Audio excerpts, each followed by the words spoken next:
Sí, ahora, los procesos electorales en Bolivia dependen mucho de la estabilidad política. En la medida que exista una crisis política fuerte, se pone en riesgo la producción del sistema procedimental de un proceso electoral.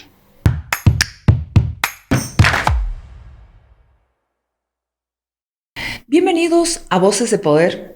Hoy agradezco a Jerko Ilić, analista político, con quien vamos a abordar un tema de vital importancia, el proceso electoral que se avecina en Bolivia, en un momento crucial para la democracia y porque es fundamental destacar la necesidad de transparencia y participación ciudadana política, además del fortalecimiento de nuestras instituciones democráticas. Exploraremos los desafíos, oportunidades que enfrenta el país y cómo podemos asegurar un proceso justo y representativo. Jerko, siempre es un gusto escucharte y verte. Jimena, el gusto es mío. Gracias por invitarme a este espacio de la ONG FIE. Feliz siempre de estar trabajando y conversando con ustedes, que hacen una enorme labor en influir de manera positiva sobre políticas públicas, pero también sobre lo que es activismo ciudadano. Los procesos electorales pueden decidir el futuro de un país, de tu vida, del ciudadano. Sin embargo, quisiera escuchar al principio, quisiera que compartamos un poquito tu evaluación de cómo está trabajando el órgano electoral plurinacional con este proceso electoral en términos de eficacia y transparencia. Muy bien. Sí, es cierto. Los procesos electorales tienen esa tendencia, al menos en lo que es la cultura política boliviana, de ser puntos de inflexión, en los que se acumula una enorme cantidad de crisis y los procesos electorales son el muro de contención y por lo tanto son el parteaguas de esa crisis o te genera más bien un ciclo de crisis de largo aliento. Es como el nudo donde se formaliza básicamente lo que es el sistema político boliviano. Entender que es un proceso que tiene las posibilidades o de cerrar un ciclo o de abrir un ciclo es una responsabilidad enorme para una institucionalidad como lo es desde hace poco en realidad. Se podría decir que se hace como desde la segunda mitad del retorno a la democracia, la construcción de la institucionalidad electoral como una entidad independiente. Al ser una entidad independiente, ahí tiene un enorme desafío. Y ese enorme desafío es que ya no se debe al sistema de partidos políticos, ya no se debe a quienes administran el poder, se debe fundamentalmente a quienes son los electores o los constituyentes de ese grupo político del ciclo nuevo o del ciclo que va a terminar. Entender eso, esa vocación de, además, motor de lo que se puede llamar el flujo democrático, porque hay que entender a la democracia o a la política boliviana como si fuera un flujo de energía. El órgano electoral en realidad es como el activador, el regulador, el calibrador de ese flujo de energía. O puede potenciarla a niveles más altos, cosa que todavía no hemos logrado llegar, porque somos una democracia con una institucionalidad todavía inmadura, o puede generar una especie de corte en ese flujo. Es una de las tentaciones que se han tenido con dos administraciones anteriores del órgano electoral. El mismo órgano electoral, por ejemplo, esta es la primera vez que logra que la mayoría, o por lo menos el núcleo formal, funcional, inicial de sus vocales vinieran de un proceso de transparentización que se da el 2019. Además, ante una necesidad muy fuerte de recargar la idea de que los procesos pueden ser transparentes, pueden ser eficientes, pueden ser eficaces, pero por sobre todo generarle tranquilidad a la ciudadanía al respecto de lo que ellos como soberano han decidido en quiénes son los que deberían conformar el gobierno. ¿Qué papel juega el órgano electoral plurinacional en la credibilidad de los procesos electorales. Esto te digo por la participación del ciudadano. Uno participa donde confía, donde considera que van a respetar su decisión. Bueno, el peso del órgano electoral en su credibilidad está en 3 acciones fuertes, bien resumidas. La primera es que tiene que definir, sobre la base de lo que es el sistema jurídico y el sistema democrático, quiénes son los que participan, ¿no? O sea, te define quiénes van a estar en la línea de arranque, en lo que va a ser la toma de decisiones de los ciudadanos, y con eso no solamente te dice el quién, sino el qué es lo que están proponiendo. Entonces hay una suerte como de un colador de intenciones o de ambiciones presidenciales, y al mismo tiempo es una especie de entidad que promueve el conocimiento de lo que son los planes, las ideas, lo que van a significar también los pactos que se van a ir dando. El segundo tema, y este es muy importante, es que tiene que saber contar. En realidad es una de las ideas fundamentales de por qué se necesita una institucionalidad independiente para el tema de los votos, porque no solamente es producir los votos, sino que hay que contar los votos. Y saber contar los votos es una de las actividades fundamentales del órgano electoral. Y el tercero que tiene que ver es, esos votos que tú has contado, tienes que saber cómo transmitirlos a la ciudadanía, y esto es lo interesante, posiblemente a través de la participación de la ciudadanía, porque puede ser que cuentes mal. Entonces tienes que tener los mecanismos y los procedimientos para que ese mal conteo pueda ser revertido básicamente con la participación ciudadana o con lo que es la participación de las instituciones que la ciudadanía ha escogido porque lo representan. Esas son las 3 cosas fundamentales que tiene que ser un órgano electoral. En términos de procesos electorales, además, ¿cómo el órgano electoral plurinacional te va a garantizar que todos y todas vayan como candidatos en igualdad de condiciones, que vayan con las mismas reglas del juego, en términos de propaganda, de publicidad, en términos de estructura, en términos de lista? También es fundamental para que la población se sienta que sí tiene una institución que está velando por un proceso electoral, por la democracia. ¿Sabes qué es lo paradójico? El ciudadano, hasta que no ve la papeleta, donde están básicamente las candidaturas, no comprende cómo se ha llegado a la papeleta. Afortunadamente, el modelo que hemos adoptado en Bolivia de andamiaje jurídico, que es protector, por ejemplo, del principio de la paridad, lo ha demostrado el órgano electoral, no tanto con los actuales vocales, sino con los vocales con los que se inició ese proceso del 20, tomaron muy en serio el hecho de que existiera la paridad. La paridad es una construcción, es un tejido de representación bastante difícil para los partidos políticos. Los partidos políticos no toman en serio el hecho de que las mujeres puedan también participar en política. Usan a la mujer como una especie de garante. Es la garantía de que la papeleta, donde están los principales candidatos, va a pasar el análisis del electoral. Y en el proceso del 20, lo que ocurrió es que se utilizaron correctamente los parámetros para determinar el tema de paridad en las listas, y se llegó a la conclusión de, claro, el 80% de los partidos no cumplían con lo que eran sus listados a nivel territorial. Te estoy hablando de la confección de lo que son diputaciones titulares suplentes, así como también senaturías, y ahí tienes que dividirlo entre los que son los pluris y los unis, porque si bien no es un sistema demasiado complejo el boliviano, pero sí tiene connotaciones en lo que es cómo se van a ir definiendo las representaciones. Y el primer elemento es que el órgano electoral, eso sí se puede garantizar, se puede evaluar, que es lo que hizo el 2020, hizo cumplir el tema de la paridad. Al grado tal de que los partidos políticos en algún momento tuvieron que bajar candidaturas en espacios territoriales donde no cumplían la paridad. pero te vuelvo a recalcar, la paridad es algo muy difícil para los partidos políticos porque todavía no toman en serio la participación de la mujer.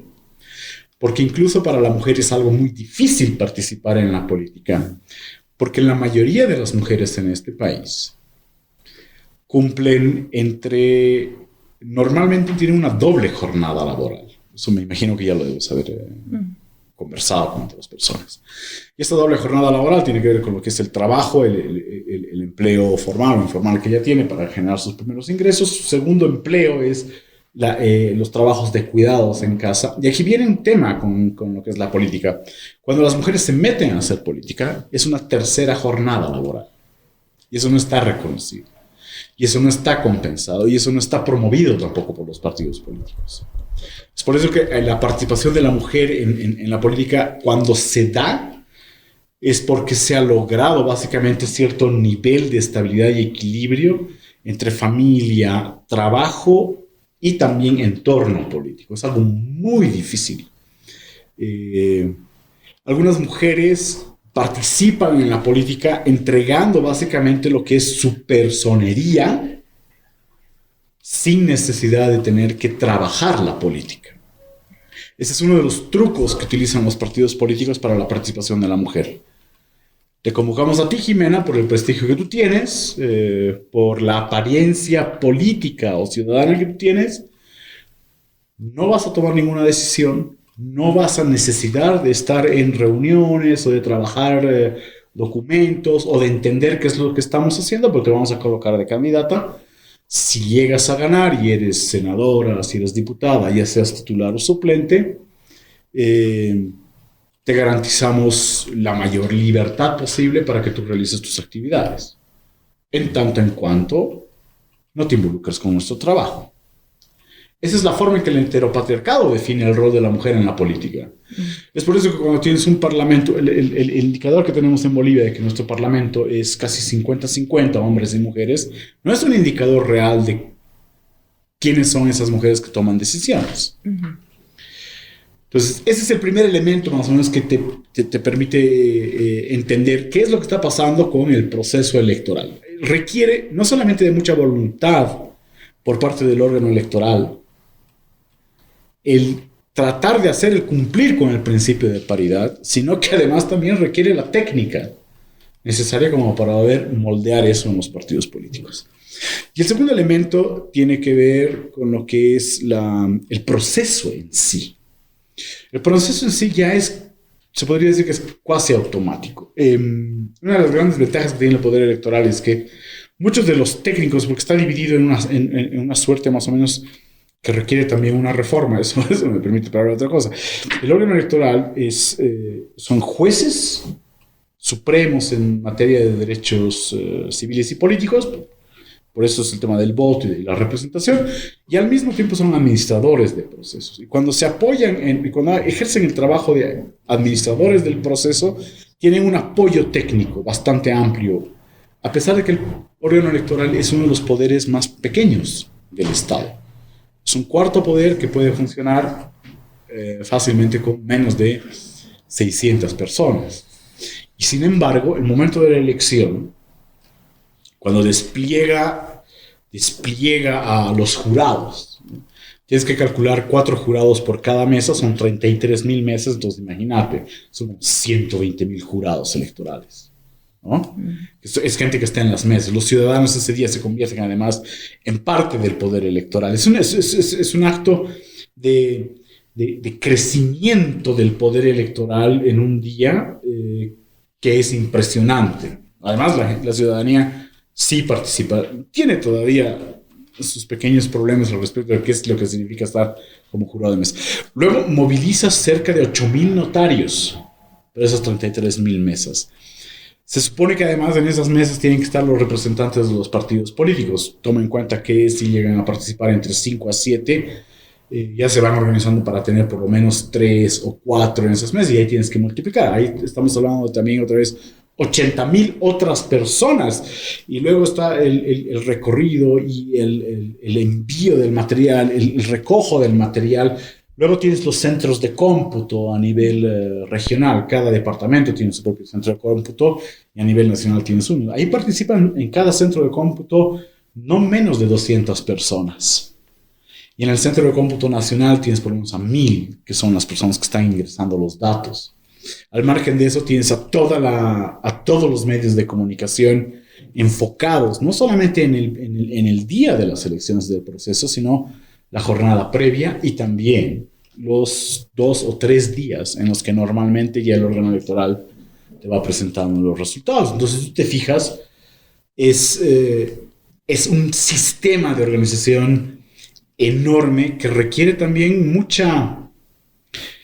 no solamente mucho conocimiento técnico, sino también mucha intuición política de cómo puede manejarse, porque además en los momentos finales de cierre de mesa, cuando se está haciendo el cómputo, que es lo que te decía, el conteo, la contención de los vocales electorales es importantísima, porque si hay una muestra de que se puede llamar excesivismo militante, cosas que no deberían tener, ese gesto de parcialidad destruye todo el proceso.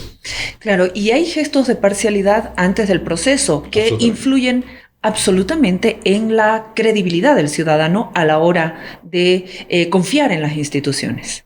Sí, mira, has tenido 2 órganos electorales, 2 composiciones de órganos electorales que en 2 elecciones claramente esa gestualidad nunca la pudo contener. ¿Y eso en cuánto le jugó de manera negativa a la credibilidad del órgano electoral plurinacional? Primero le generó una animadversión a la forma del conteo en el proceso del referéndum del 2016. Le generó también una falta de credibilidad muy fuerte en los 2 procesos de elecciones judiciales. En lo del 2016, eso se tradujo básicamente en que masivamente la ciudadanía intentó encontrar formas de control y de custodia de su voto. 2016 ahí empieza más o menos esta fuerte movilización en torno a no les creemos cómo cuentan, entonces queremos tener nuestro propio sistema de contaduría. Y en los procesos judiciales, porque ahí los grandes aplazos del órgano electoral fueron en que no fueron capaces de cernir correctamente, pese a que venían las listas ya del Poder Legislativo, pero no cumplieron con los procedimientos para definir si esos candidatos a las altas judicaturas bolivianas eran idóneos e independientes. No cumplieron esa parte. Con lo segundo que no cumplieron es que la gente tenía que, o sea, el ciudadano, el elector, tenía que saber quiénes eran. Exacto. Y no entregaron esa información. Hicieron unos perfiles absurdos. Viene de tal lugar, su hobby es tal y le gusta el color verde. Eso no te sirve a ti para darle la chamba de juez a alguien, ¿no? Tú necesitas saber cómo ha participado en procesos judiciales antes, ha tomado decisiones en procesos judiciales antes, cómo ha fallado. Es garantista, es conservador, esa serie de información que te permite a ti darle esa responsabilidad a esa persona que está postulando a una candidatura judicial es con lo que no cumplieron. Y es por eso que la reacción fue anular y votar en blanco. Y aún así, además también en ese momento, no cumplieron con parámetros jurídicos. La ley del régimen electoral establece para uno de los procesos que son de referéndums nomás, pero eso también se puede tomar en cuenta como parámetro para los procesos en los que se hace consultas ciudadanas o procesos electorales, que cuando la sumatoria de los votos blancos y de los nulos es superior a la de los votos válidos, es muy probable que esa elección tenga que revisarse o tenga que anularse. Y es lo que sucedió con las pasadas elecciones judiciales, ¿no? Al final, las autoridades judiciales lograron el voto de manera legal, pero con las observaciones y estas ausencias dentro, o más claridad dentro de la norma, pero ¿cuánto pesó la falta de legitimidad para estas autoridades, ¿no? Son autoridades elegidas con menos del 30% de los votos.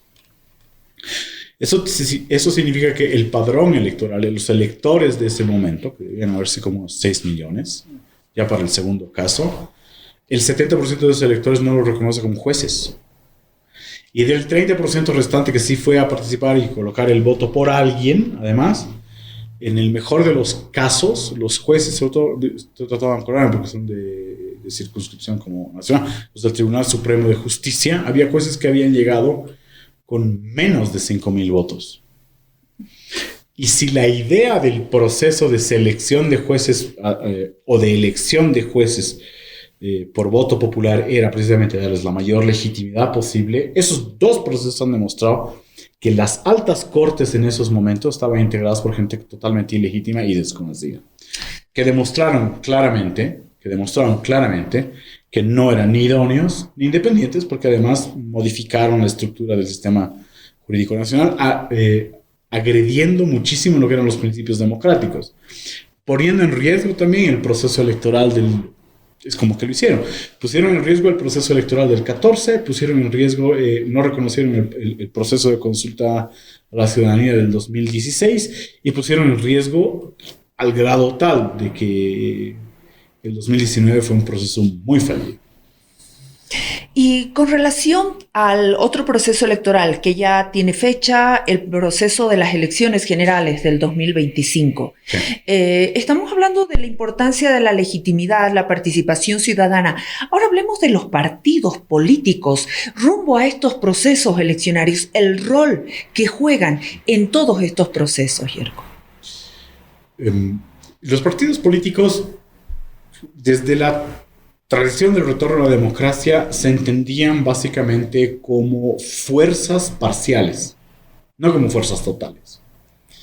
La crisis del sistema de los partidos políticos del 2002-2003, que incluso ya hace metástasis en el 2005, los hace entender de que pueden ser reemplazados por otras formas de representación que copiaron su modelo de hacer alianzas o de hacer lo que se llaman entronques. Esa es una de las pocas virtudes que el movimiento del socialismo y PSP logró generar dentro de lo que es el sistema de partidos. Se adelantó a los acuerdos a los que los partidos políticos estaban acostumbrados post elecciones. El MAS y PSP se adelanta hacia acuerdos preeleccionarios.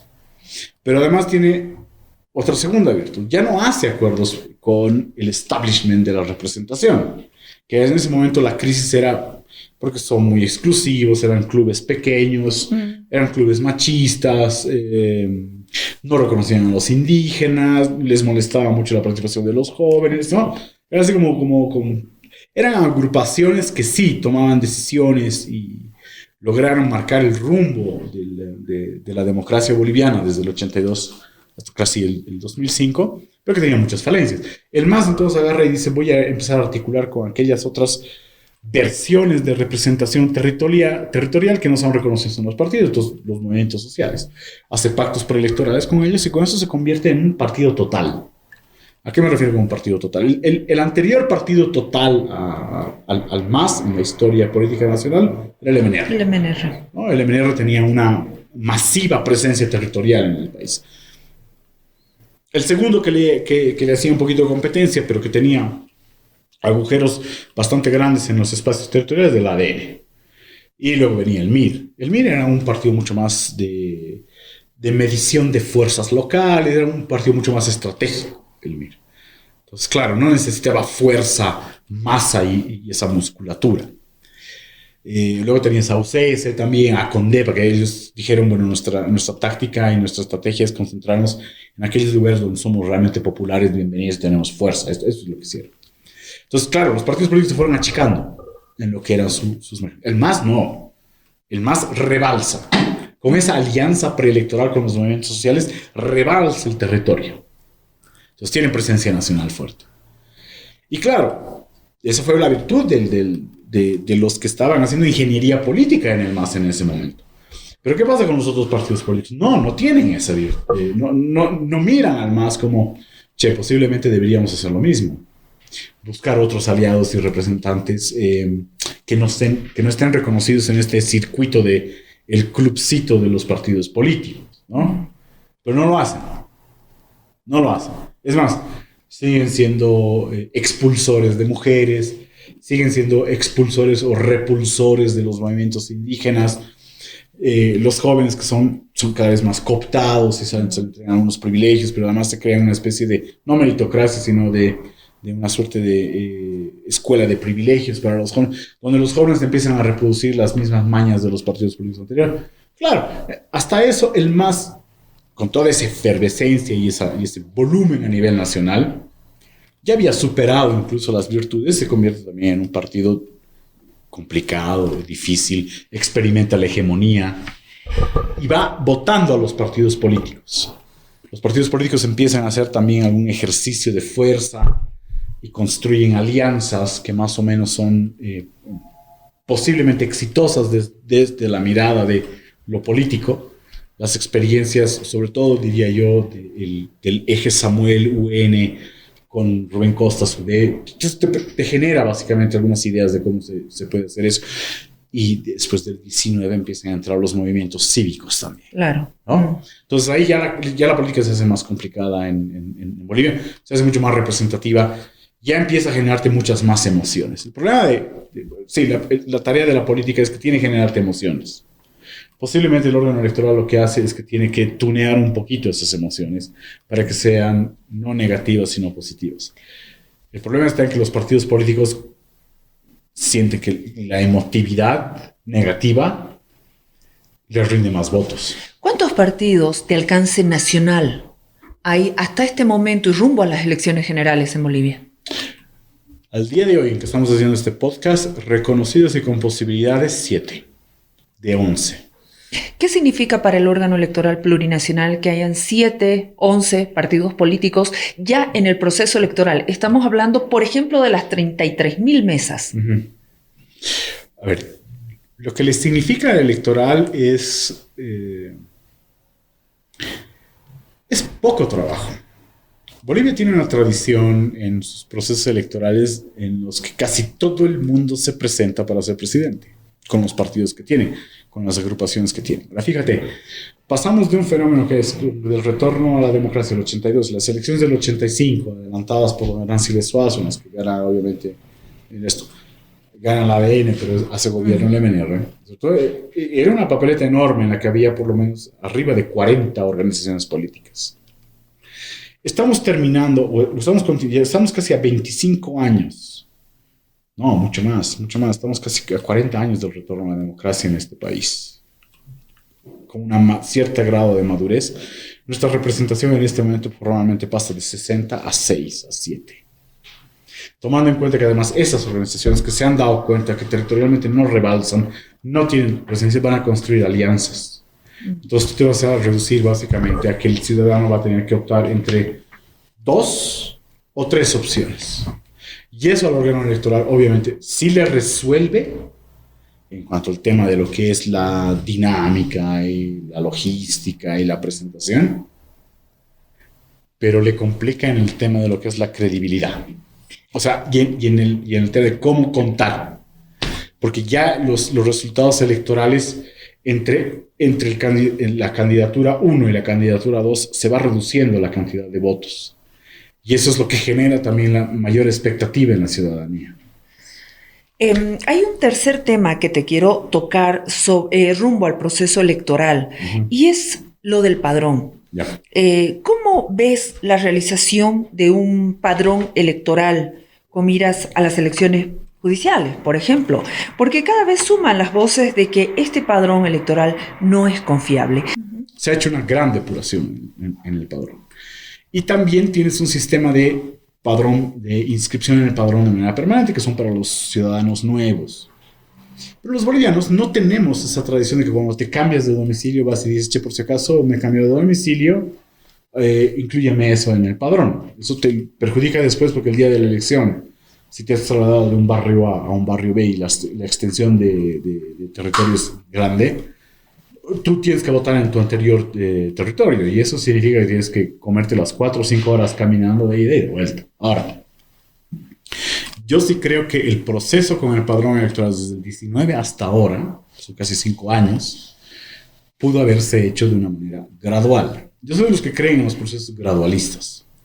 Si tú hubieras generado un modelo en el cual durante meses convocabas a específicos clústeres de los electorados, es decir, etarios, sobre todo, hubieras llegado al proceso del 2025 o incluso a las judiciales del 2024 con un padrón biométrico nuevo.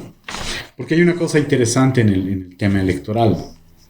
Los avances tecnológicos facilitan y abaratan los costos. Hay una última pregunta. Después todo lo que tú me has dicho lo vamos a seguir hablando en este ciclo de podcast, Voces de Poder. Pero ahorita hablando de los partidos políticos, hay uno que sí, que es el Movimiento al Socialismo y PSP, que está en esa disputa política. Con relación al órgano electoral plurinacional, su credibilidad, legitimidad y cómo está administrando ese proceso, ¿cómo influye una disputa política, una polarización en la percepción de la legitimidad del órgano electoral en cuanto a sus acciones y decisiones con relación a lo que está sucediendo con un partido político? En este caso lo pongo el MAS, por ejemplo, más evidente. Bueno, lo particular con el ejemplo que tú das es que no es solamente el MAS el que tiene problemas internos.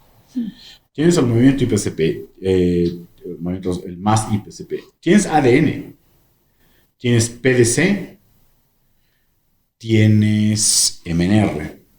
Son 4 partidos. A ver, te estoy hablando de MNR, PDC y ADN.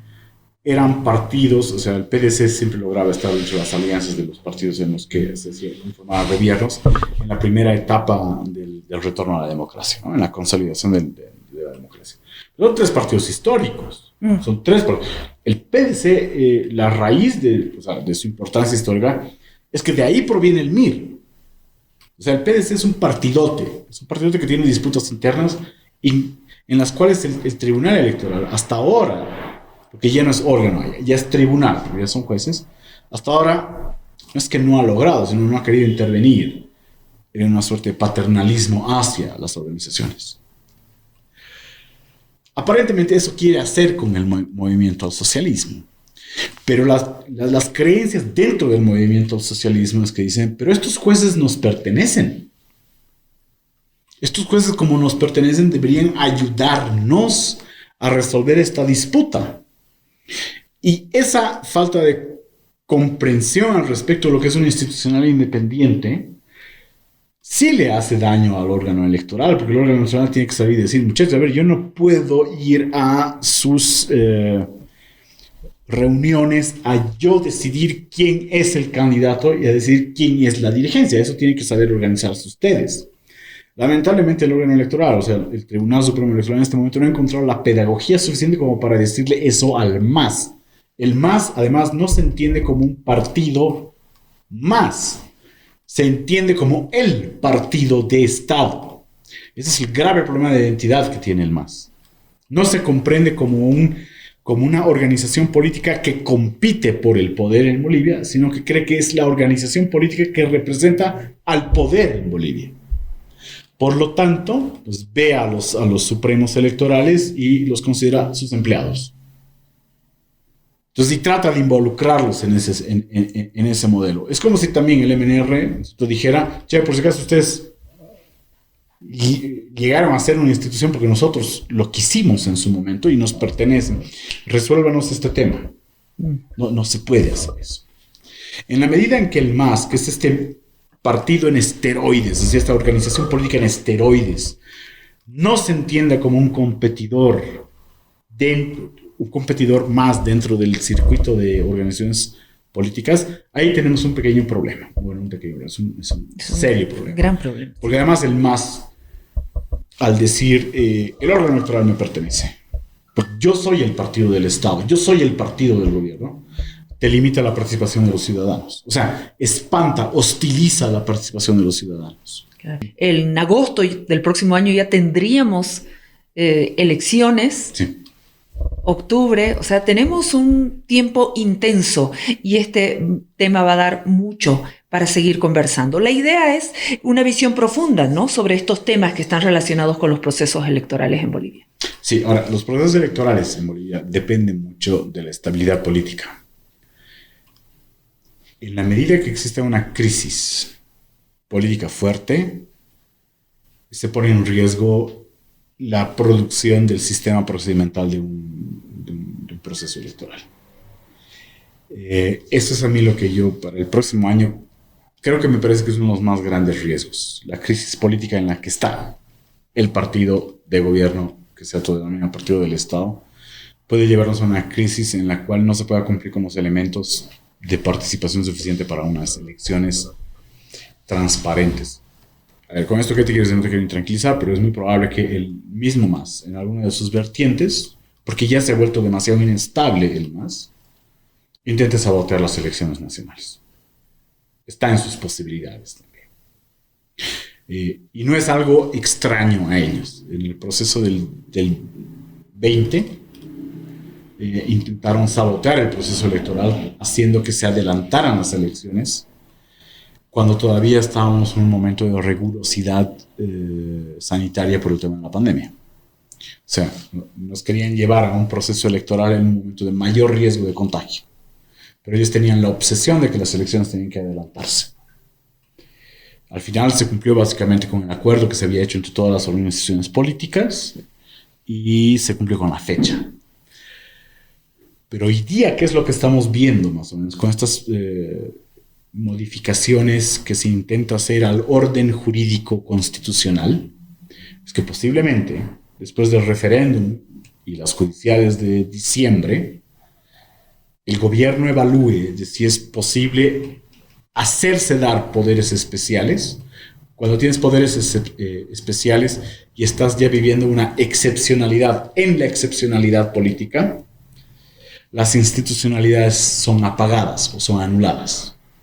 El actual gobierno ha logrado apagar o cuasi anular el legislativo. No le sería difícil anular al electoral.